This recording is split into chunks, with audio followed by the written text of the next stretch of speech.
Why the name the Zeitgeist Movement? As some might know, I'm a filmmaker and I've used that term, but it really has nothing to do with it. The term zeitgeist is defined as the general intellectual, moral, and cultural climate of an era. And of course, the term movement simply implies motion or change. So the Zeitgeist Movement, by definition, is an organization which seeks to change the dominant intellectual, moral, and cultural climate of a time, for reasons of which will be discussed in a moment.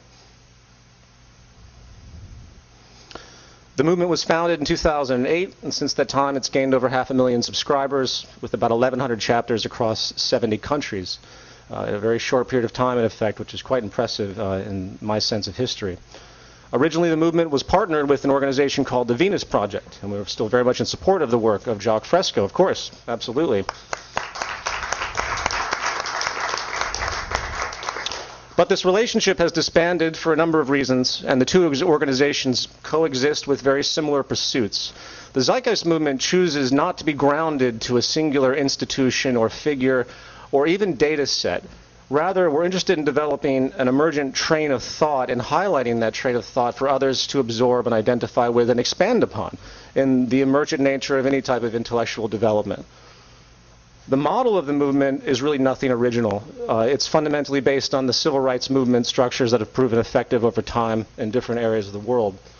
This includes the use of educational programs, events, of course, and eventually, as our phases unfold, mass, nonviolent protest actions.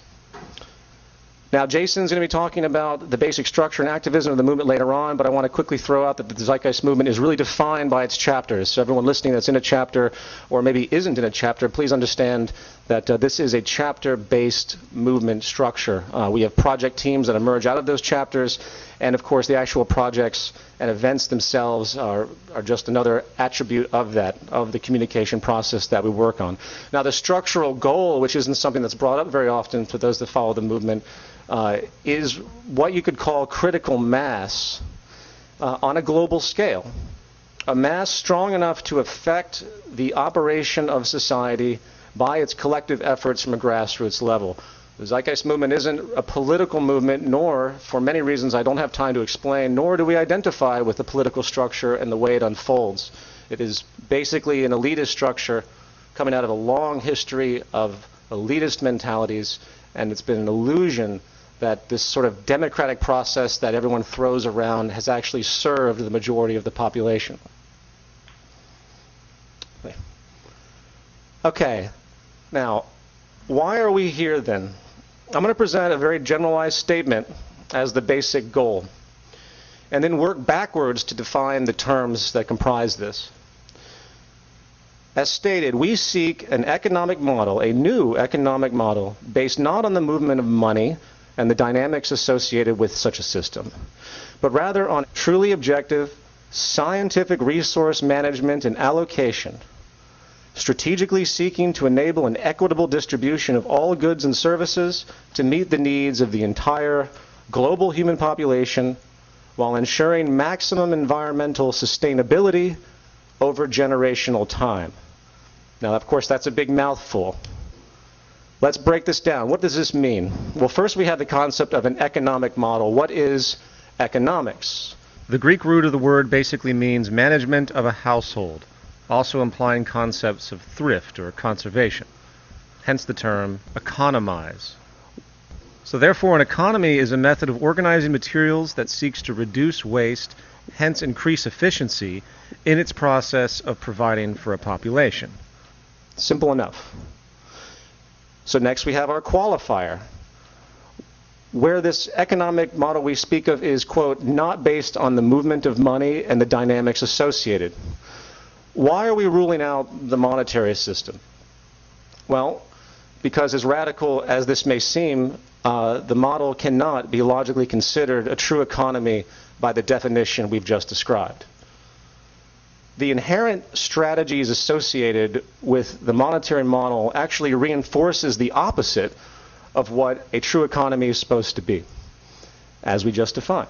The notions of preservation, efficiency, sustainability, hence the need to economize, are actually the enemies, as I will point out, of our current model. We live, in fact, in an anti-economy. The first thing to understand is that the only thing that keeps you employed in our system is constant or cyclical consumption. The fuel of our world economy, if you will, is the interest to keep buying and consuming and buying and consuming.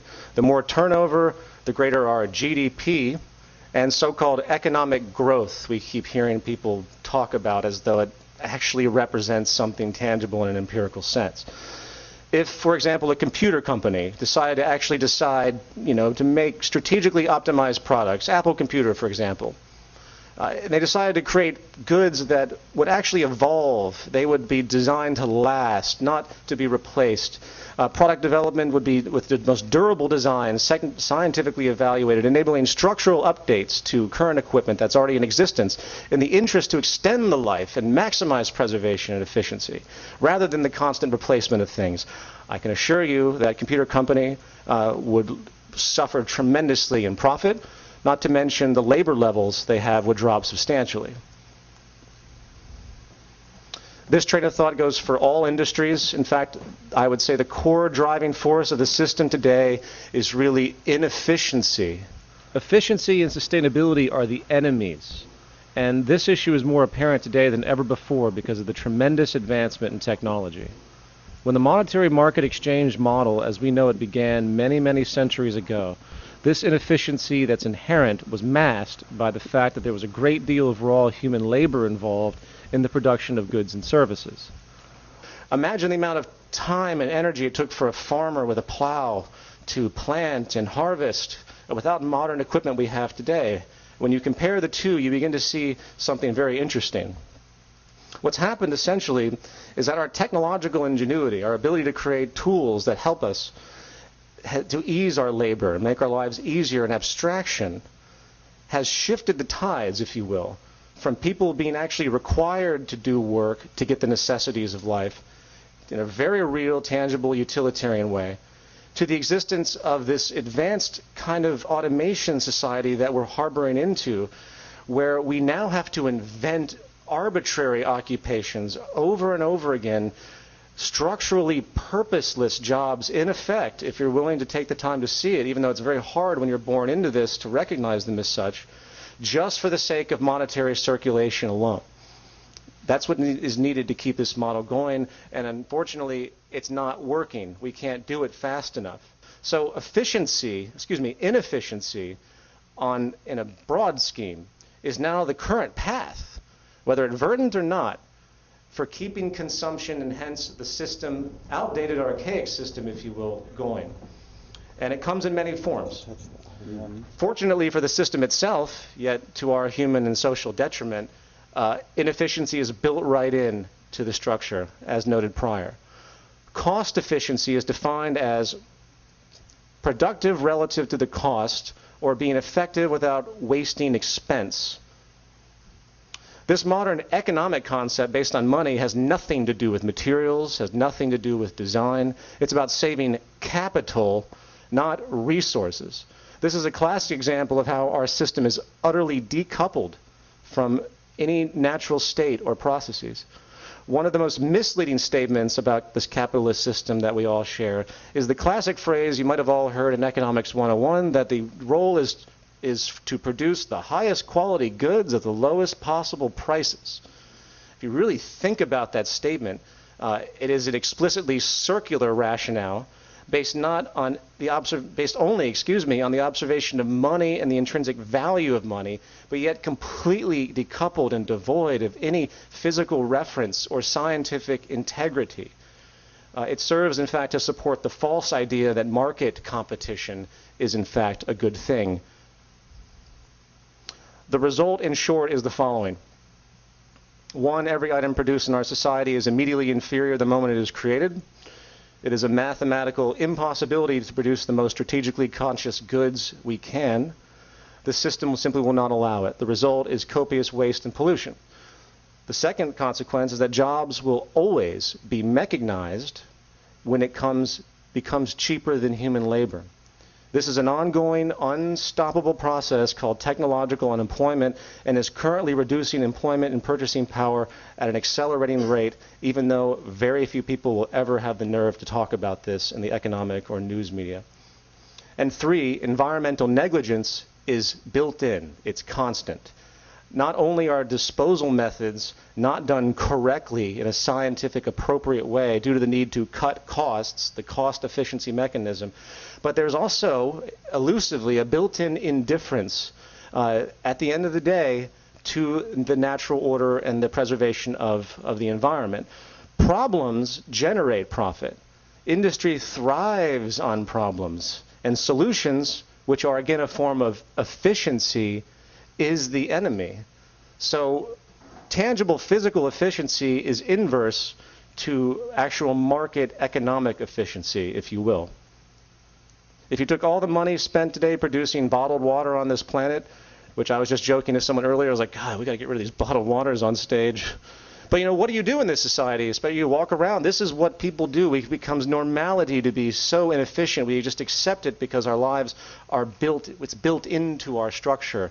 And it's hard for us to be conscious or even sometimes to even be active with the type of preservation methods that are required. But if you took all the money and spent on bottled water production on this planet for drinking and applied it to a massive public filtration system, desalinization, clean infrastructure channels, I suspect it would be paid for many times over.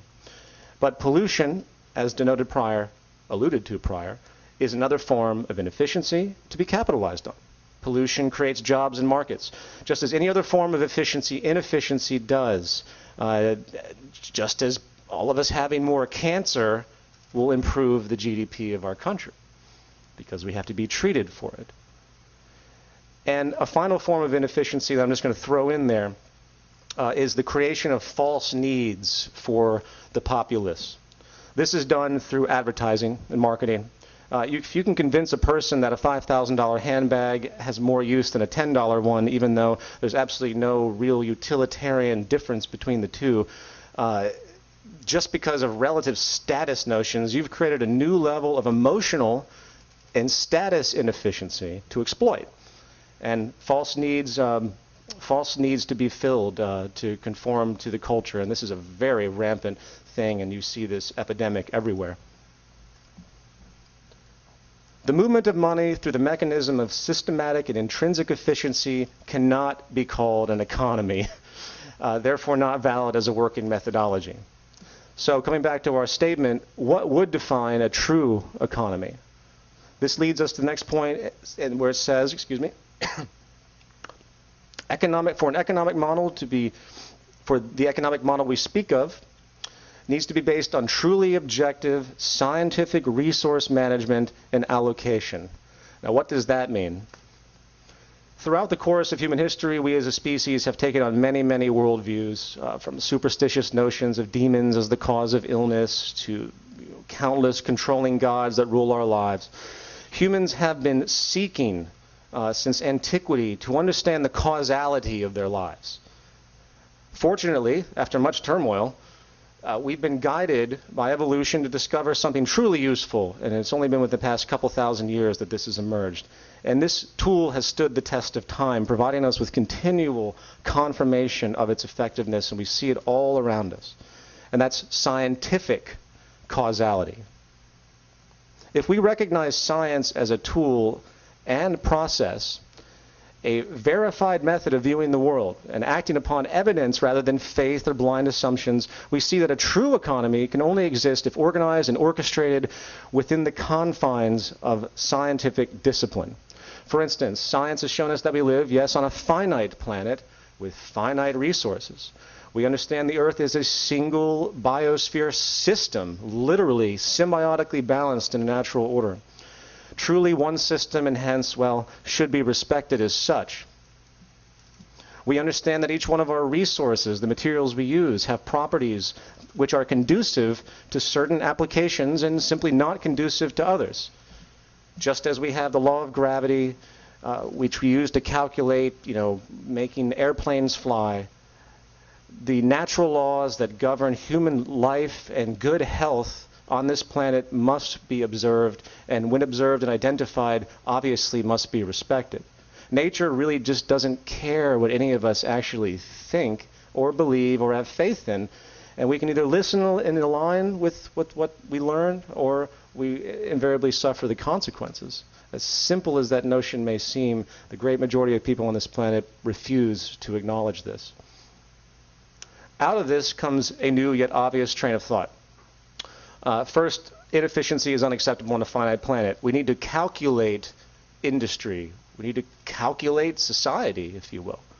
The free market is, in fact, a haphazard and dangerous anarchy, and the grace period of our irresponsibility is coming to an end. We either unify and get strategic in our management of the Earth's resources, or we face immense hardships. We need a global resource management system to account for dynamic equilibrium and keep balance. We need to account for what we have. We also need to apply science in how we actually create our goods. Imagine that. Strategically making them as efficient as possible, meaning that they are made to last, not break down, made with the expectation for updating, not replacement. These are very simple, obvious, fundamental truths.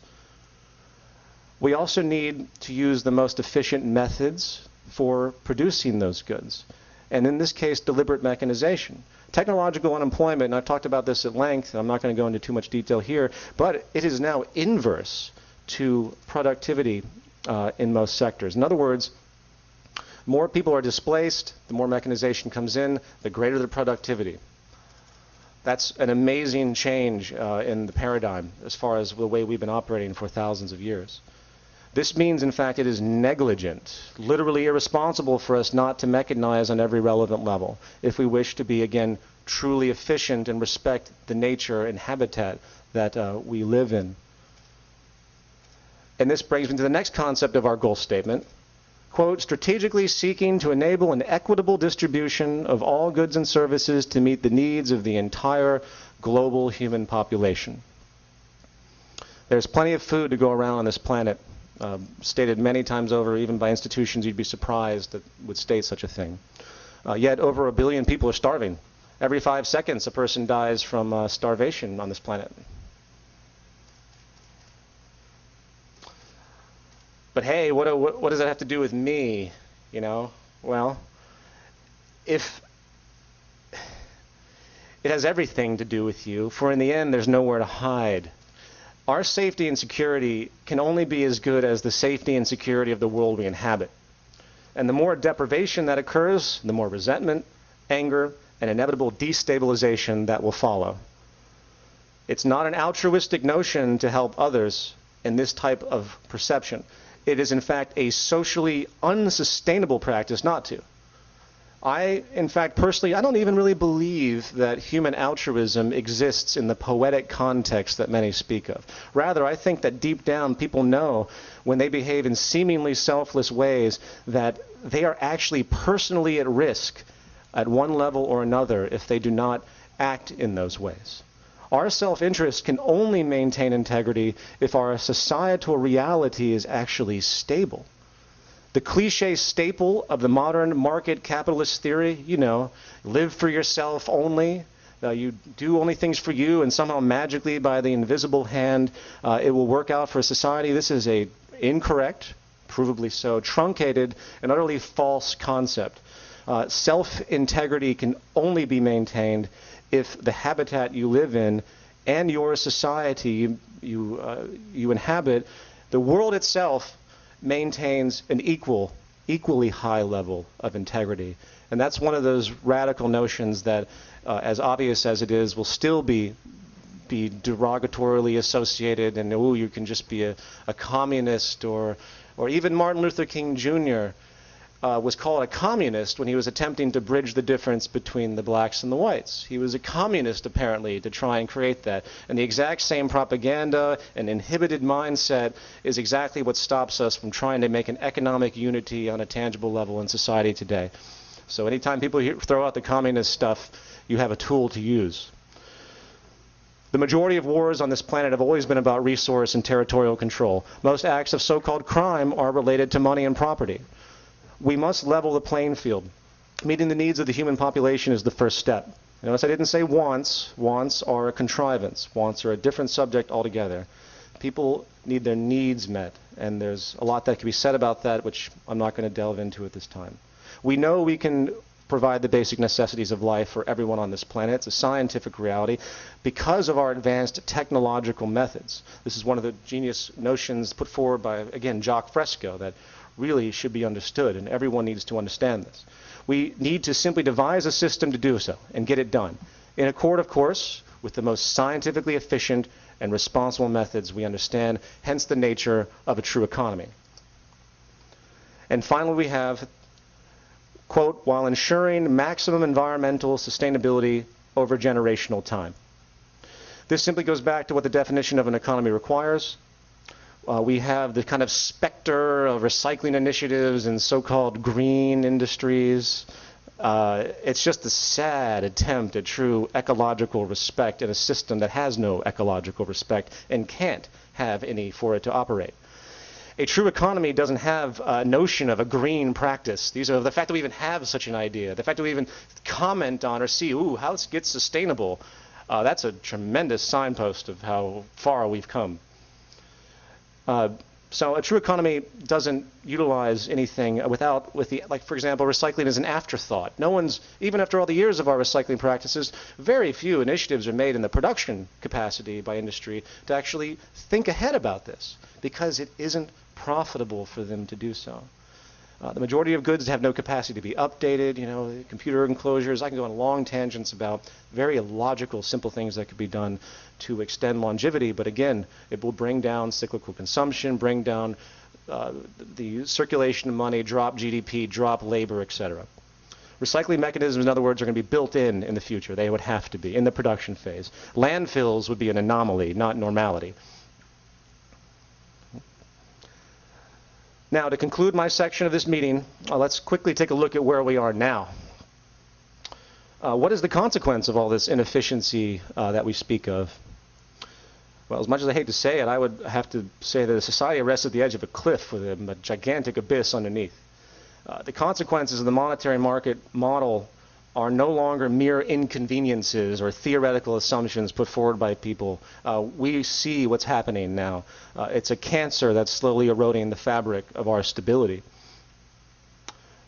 As many know, very briefly, money is made out of debt and interest is charged on that debt. Anyone familiar with banking or the stock market knows money is now treated as a commodity. In fact, it always was, but more so today than ever. And it's bought and sold.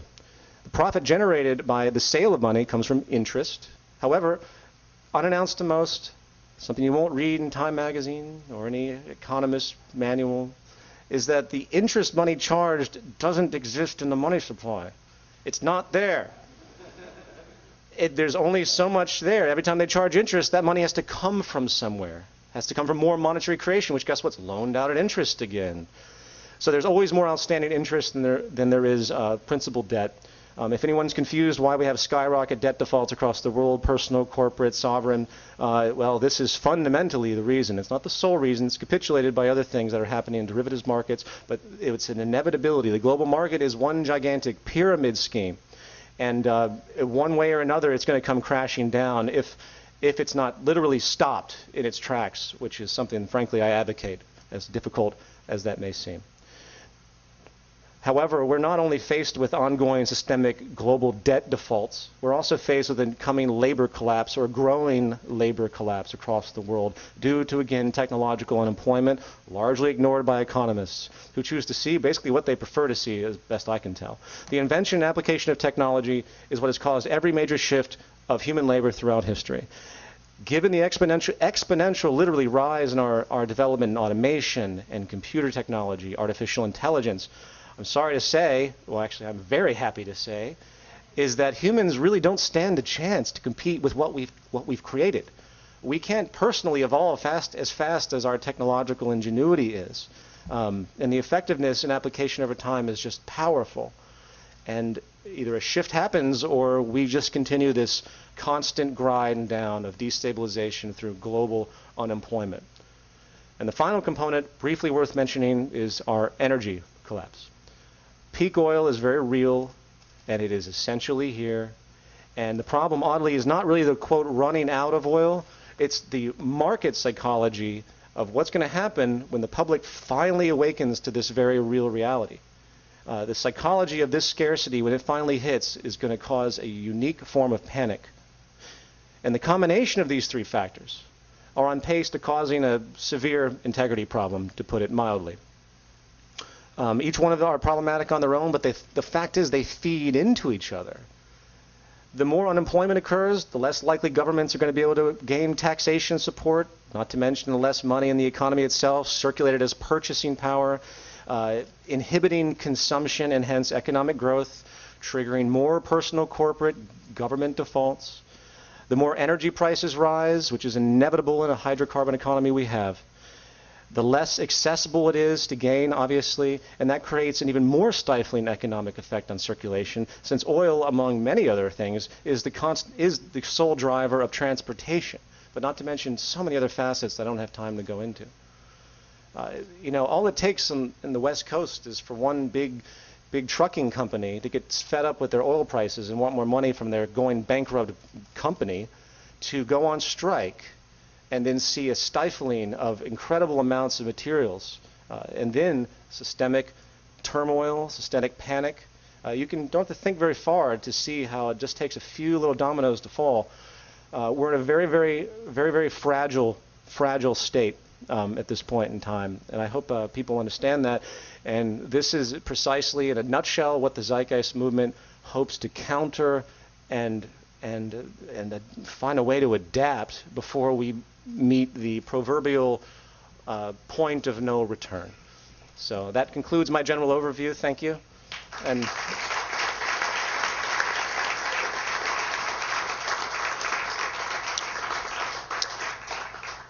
now we're going to bring up Jen. Yes, Jen Wilding, our U.S. State Coordinator.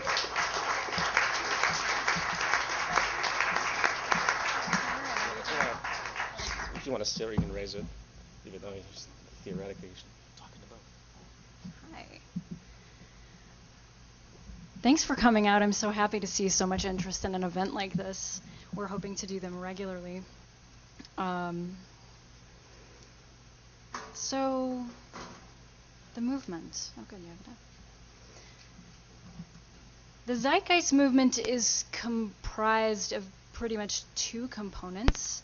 There is the portion that Peter was going into, pretty much the body of ideas, the train of thought, the idea that the earth should be declared the common heritage to all of the earth's people, and using the scientific method and technological innovations in the service of social concern and for human betterment. I'm all for that, which is why I'm here. I hope you are too. So that's one piece of the meat of the movement, and the other piece are the people that are comprised in the structure of activists. And basically, right now, the movement is geared toward awareness activism, helping people to learn about these ideas, to understand the problems, and to bring them along to talk about the solutions that, to me, seem to be the way to go. And so what you're doing here, what we are doing here is all part of what's considered what the movement does. And the movement has a structure, and we have a holographic structure, which is basically we're all tapping into a lot of the same material that talks about the ideas. We use Peter's films as tools. We have a lot of tools that are created by activists involved in the movement that are shared. And we basically are creating a structure that is replicating itself to spread awareness about these ideas. So we have pretty much a two-way flow of information. We have things that we are doing here, presentations that are going to be used by other chapters and other teams in their activism. Oh, come on in. And we also have materials that are created by activists that end up getting adopted by the other pieces of the structure. And there's a beautiful way that the information is flowing in both directions, in that we have activism that happens on a local level that, when it's really successful and people are excited about it, gets picked up and adopted on a global level. And resources are shared to make that happen. There are right now approximately 1,100 chapters across 7 countries. And so we're coming up on about 3 years, I would say. 70 countries. Did I say? Oh, 70. Did I say 7 countries? 70 countries. That's a big difference. She's reading it, so she was caught up. She's ahead of me. You could even come up here and finish this. 70 countries, which is pretty impressive. And we're going to hear some more talk about how exciting that is when we actually do global events and the part that that plays when Shar is telling us about our screening events coming up. And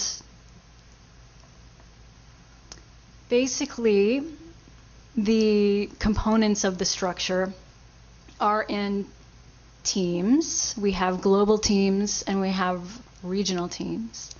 And the global teams are where people can utilize their talents, whatever various talents they have, to plug in and help us with awareness activism. And the teams are the linguistics team, and they do translations into all sorts of different languages. So the information that is created is translated and used in 70 countries. And also they do proofreading. We have people that just go through and proofread a lot of the things before they're going out, and especially when you're doing translations, proofreading is important.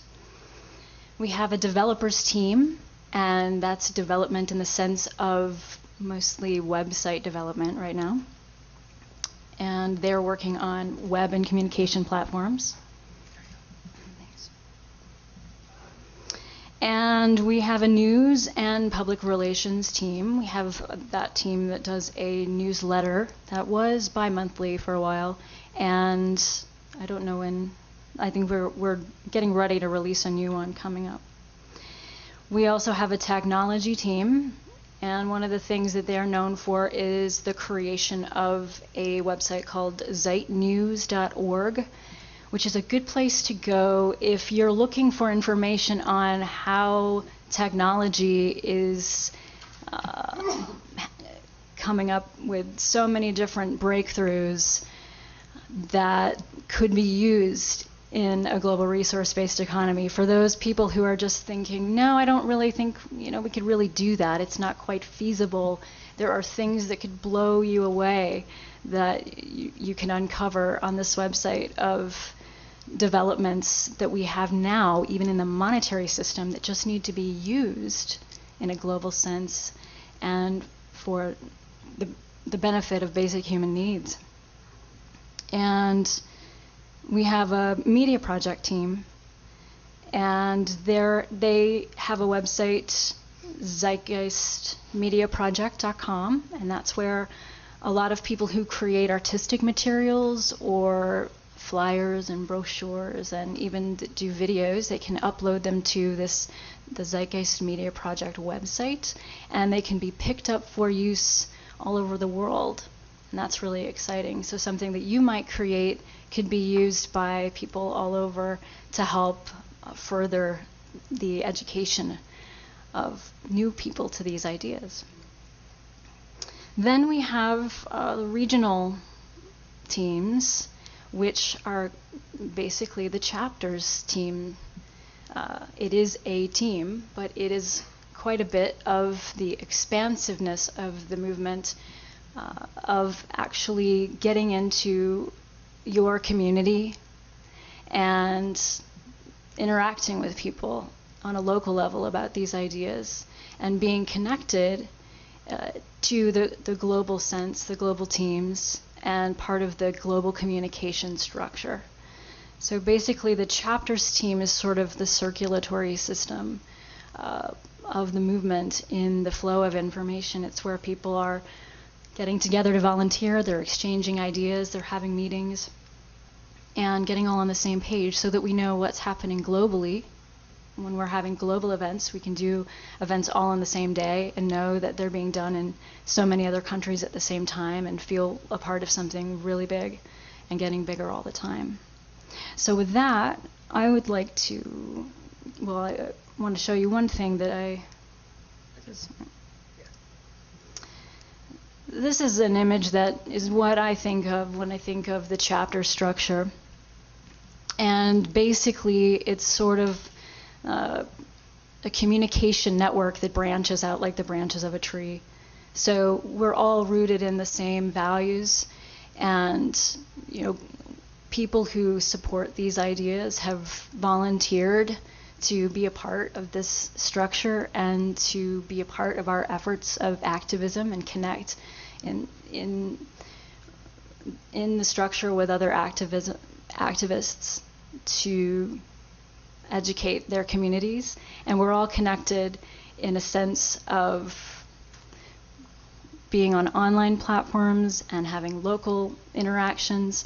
And I'm going to introduce in a moment Jason Lord of the California chapter, who is going to continue with the discussion on what exactly a chapter is that would be, a part of this tree, a part of this living, breathing entity, and give you a little bit of background on what that's about, and hopefully encourage you to get involved with a local chapter, especially the Los Angeles chapter, if this is your area.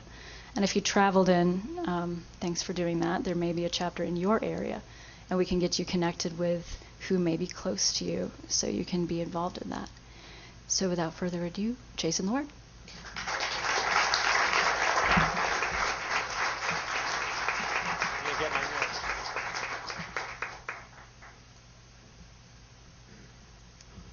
I guess we're all sitting this evening. I need notes, so I wrote it down.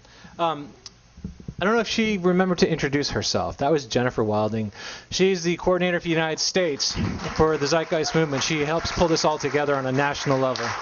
So just want to make sure people had a reference to who was just speaking to you. Hi, my name is Jason. I volunteer to coordinate the movement at what we refer to as the state level. So I'm the state coordinator, and there's multiples of me all over the place. If you travel across the country, more than likely there's a movement, what we call chapter, in that area. So I just wanted to give people a sense of how we're organized and how this all comes together. So I'm just going to dive right into some notes I wrote down quickly. We use the term official chapters, and there's a reason for that. Official chapters are recognized as self-motivated groups of individuals that advocate and support the Zeitgeist Movement and the solutions proposed in our materials. The chapter structure consists of international, national, state, and local chapters. Los Angeles is a local chapter. Our structure is a communications network, which is worldwide. Each new chapter that pops up in a specific region gives people in that place in that area a place to go to engage in these ideas. At the moment, the movement's focus is on awareness activism of not only the movement's presence in the world, but also of the root causes to persistent social problems and a sustainable solution, which can be briefly named a resource-based economic model. And the chapters themselves are focused on on-the-ground awareness projects and social interactions in regards to this direction. This event is an example of that in action. Our greatest challenge isn't the technical application of the solutions that exist to create an access abundance for the world's populations. It is the value systems which are perpetuated by established institutions that comprise a large part of our society, namely the monetary, political, and religious establishments. The hardened value systems that are created are the most difficult for us to address. Someone I admire stated to me once that the truth isn't something that is told to you, it is something that you realize through taking in new information. The purpose of the chapters is to be holographic as a network and an on-the-ground and in-person presence, which takes on the task of engaging the public, inputting new information into the current value system. Communicating with people as best we can so that the possibility of a sustainable world can exist beyond the ultimate decay of an overconsumption model such as we have right now. As noted before, our structure is holographic in the sense that each chapter contains the same information and the purpose of the movement itself, engaging in awareness activism in their region. Having organized in this way helps keep the internal noise of conflict and opinion to a minimum. So we have chapters which are comprised of volunteers, we're all volunteers, who desire to forward the movement's direction, project and events that are accomplished by members that show merit to the movement itself, and success in the communication of these ideas to new people tend to get picked up by other chapters as we go around the world. Feedback's given, usefulness becomes self-evident, and ultimately they're brought to the attention of the global and national coordinators, and then the whole feedback loop, the communication's flowing both ways, so we all stay in touch and move together. I introduced myself as the California coordinator, and the term coordinator is a descriptive title of what actions one is doing within the movement's chapter structure.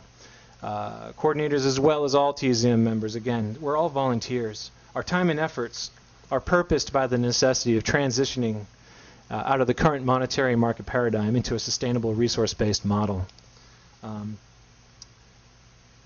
Our meetings consist mainly for planning for activism events, for feedback, for completed projects, as well as being a communications portal for the movement-wide efforts that are happening around the world. We've done some global events, which you're going to hear about in a second from Charlene. We learn effectiveness of our activism by experience. Our work, and we work with the resources available within our chapter, regardless of its size. Everyone goes through a growing process. We started out with a couple of people in a coffee shop. Then we started out with 4, then we moved to 4 people in someone's house. And then, you know, our first global event, I had people come over to my house to watch Zeitgeist Addendum. And now it's blossomed into a group of about 400 people that are interested in this movement, in the direction that we advocate. And now these events can be a little bit larger and reach out to more people at one time. And there's an efficiency in doing that. Just to note, on a fun note, social aspects are certainly part of what we do. This is a social movement, but our focus is on engaging social values via public awareness campaigns, which is in a way a race against time in regards to the mounting biosocial pressures forming in the human experience that we call civilization. And you could see some of those that Peter addressed at the end of his lecture with debt collapse, energy collapse, and the like. These pressures can show up, I had made some notes for this too, as physical, which would be a resource depletion example. They could be abstract pressures like monetary inflation. They could be physiological pressures such as stress on individuals, environmental pressures, which is ecological degradation. You know, we're polluting the environment at a enormously fast rate. And of course, this also shows up as the ultimate human failing, which is warfare with other nations.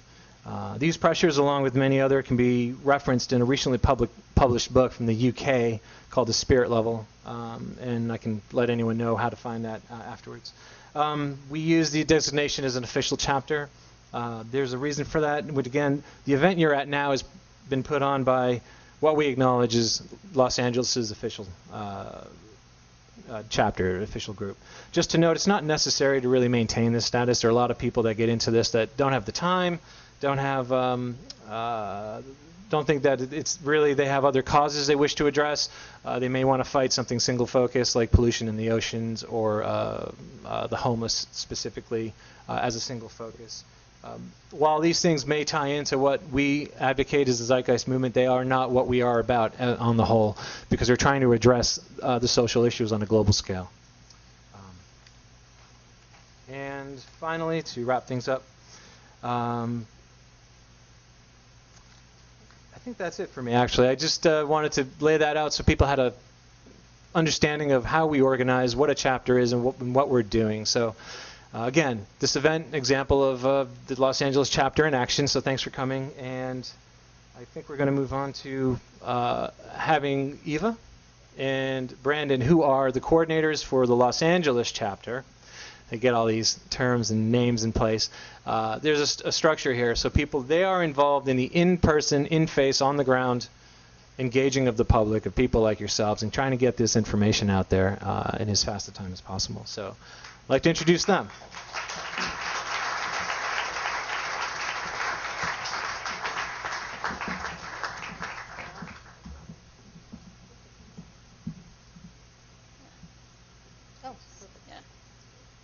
You need to go back. Can we go back?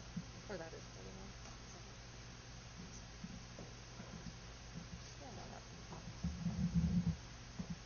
one. Hi, good evening. My name is Eva, and I am the Los Angeles Coordinator, along with Brandon, here tonight. And again, thank you from the LA chapter as well.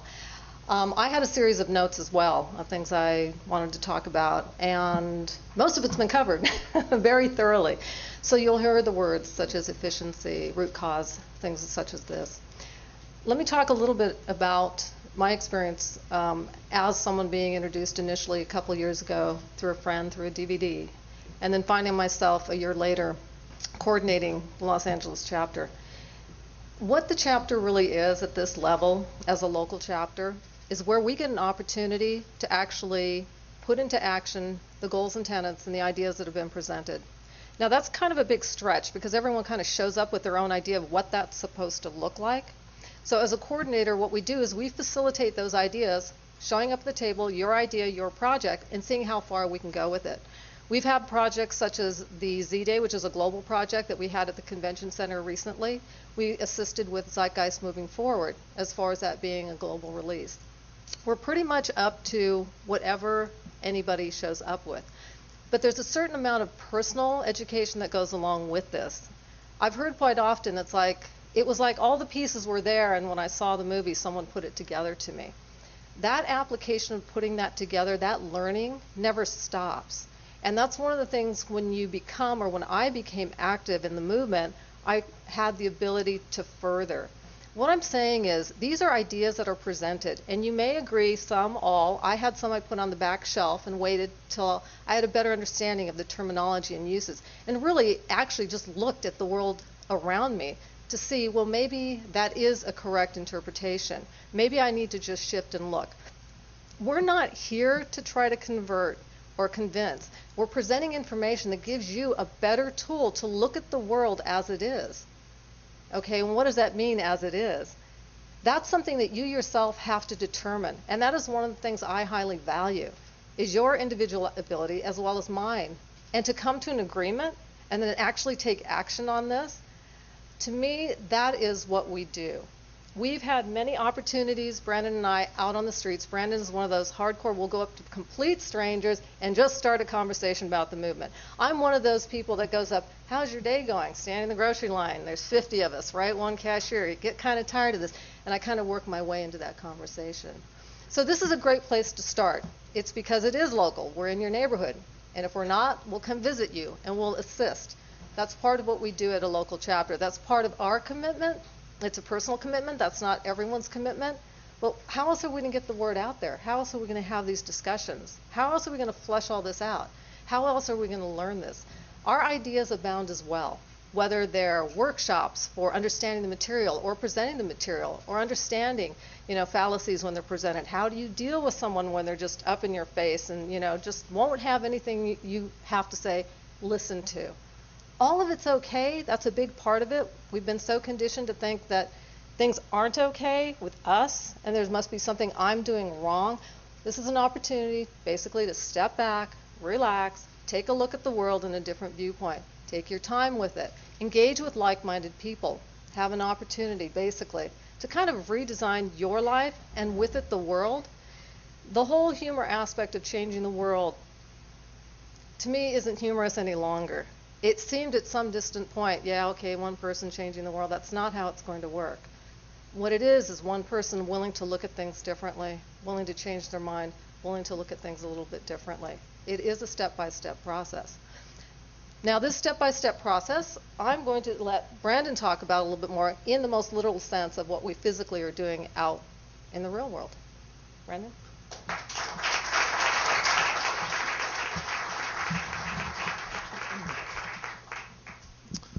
Hey everyone, good evening. My name is Brandon Christie. I coordinate the LA chapter with Eva, and I'm going to do a quick rundown of what the activism is like for the Los Angeles chapter and in the movement in general. The activism, our main purpose with the activism is to, engage the public and the ideas, the concepts that Peter laid out and, Jason and Jen. It's the logic and the reasoning behind that lies at the core of our communications, which is sustainability, and peaceful coexistence and the world working together as a whole to benefit the integrity of the whole, and adapting and being emergent to the best way, the best methods of what we know of, and hopefully these concepts become a major part of the culture. So that's really at the end of the day what the activism is about. This picture up here is, we do a lot of different things. This is a picture of us at UCLA, and one of our main things is to have discussions. So we hand out materials, obviously information. We're an educational movement. I'm sure you heard that before. We're really focused on awareness. So we talk about things with people. That's one of the main things we do, is to discuss and at the very least get people thinking in that direction. And the idea here is that a critical mass or a massive movement worldwide will kind of take to this, and a lot can happen at that point when we get massive, dedicated, committed, determined movement behind this. So this is just one picture here. We do banner activism. I coordinate this thing called a banner project. I see some faces out here in the audience that have done that. We go over freeway bridges. We kind of display these massive banners. Actually, you can see one right over there. We display them over freeway bridges. Hundreds of people see those when they drive underneath the freeway bridge. We go to busy intersections because sometimes we get kicked off the freeway bridges. Busy intersections. We go to.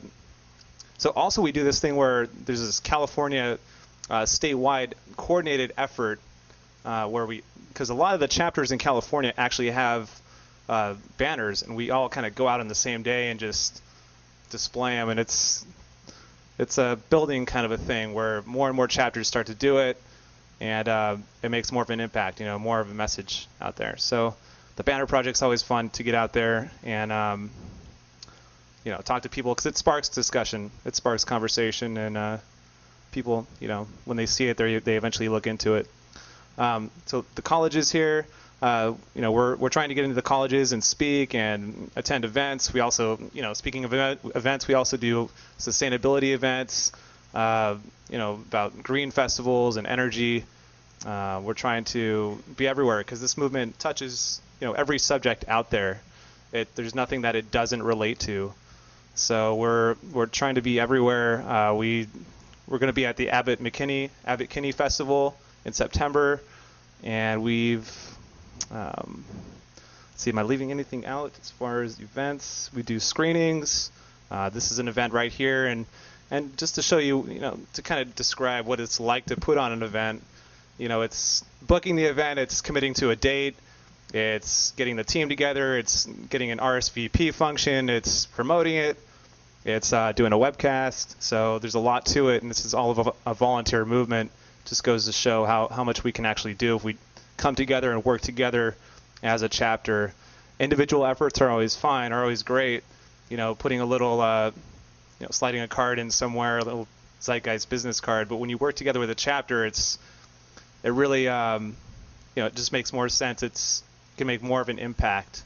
And I encourage everybody to get involved in the Los Angeles chapter and work with us to create a massive movement throughout Los Angeles. And people out in the world that are tuning in right now on the webcast, I encourage you to join a chapter, and let's create a massive movement. So thank you.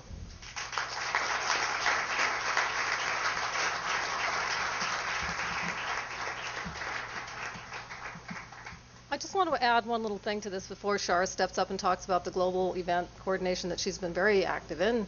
And that is, currently, you can go anywhere in the world and go to TheZeitgeistMovement.com, and from there, go into your country, go into your state, and then find these local chapters. So that's why typically I don't talk about the LA chapter. We have URLs, we have all that good stuff, we have websites and stuff like that. But always look for TheZeitgeistMovement.com, and then you can find us.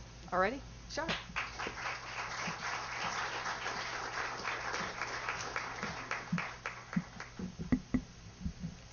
Hi, welcome everyone, and happy first day of summer. And for our global audience, happy winter solstice. Yay! So you've just heard about the Zeitgeist Movement, the history, the definition, the chapter structure.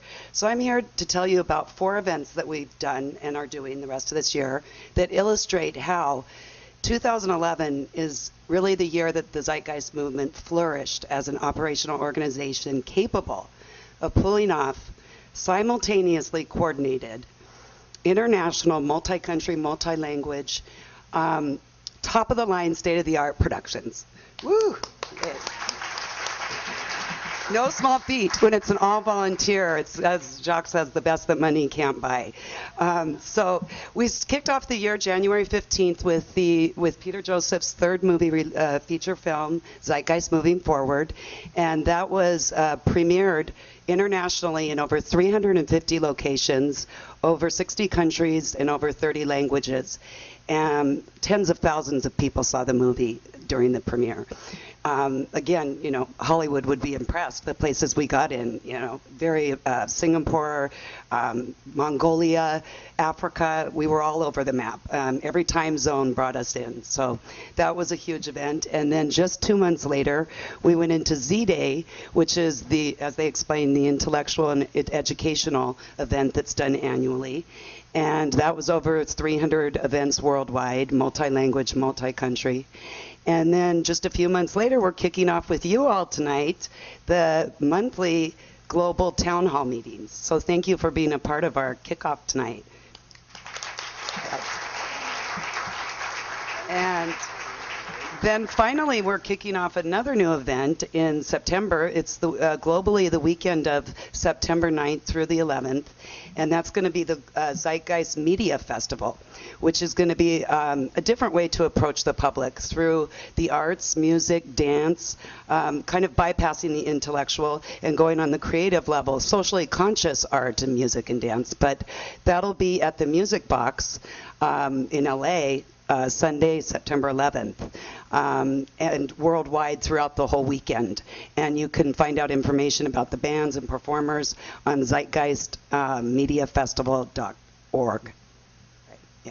So basically, I just want to say that I am very honored and privileged to be a part of helping coordinate these global events, to see the movement be able to pull off these kind of productions worldwide is astonishing, because I've worked in other productions, the entertainment business, and there's something about the passion of volunteers doing it that, I mean, these translators alone, they turned around hundreds of pages, I think, of text from the movie in record time over the holidays, like 2 weeks. So it's really impressive to see that, and everyone feels so fulfilled from doing that. I just want to end with saying 2 things that I saw, bumper sticker wisdom, but could tie into prompting you for questions tonight. Because really what we want is you to ask questions to understand that there's alternatives. Because usually when you tell people there's a way outside of money, they say, oh no, you know, we can't live that way. We're not going to go back to trading chickens and cows and stuff. But that's not what we're talking about. So please feel prompted to ask, but just 2 short things. One is these are quotes that I actually heard on Facebook, which is like the new bumper sticker wisdom, if you have socially conscious Facebook friends. But is humans are the only species that pay to live on Earth. And secondly, that without money, we'd all be rich. So just to get you started thinking on these concepts, right? Yeah. So without any further ado, we'll bring up the panel and get started, get you guys energized. Summer Perry, can you come up, sweetie? She is going to be a roving moderator with a wireless mic. So just raise your hand, and she'll go up to you. And please feel free to ask any questions. That's why we're really here. And please stay tuned for the announcement on next month's monthly town hall. We're hoping each month to increase it, so we may get to larger and larger spaces. So, and most of them, unless we have a special guest or something, will be mostly just interactive with the public. So thank you so much for being here.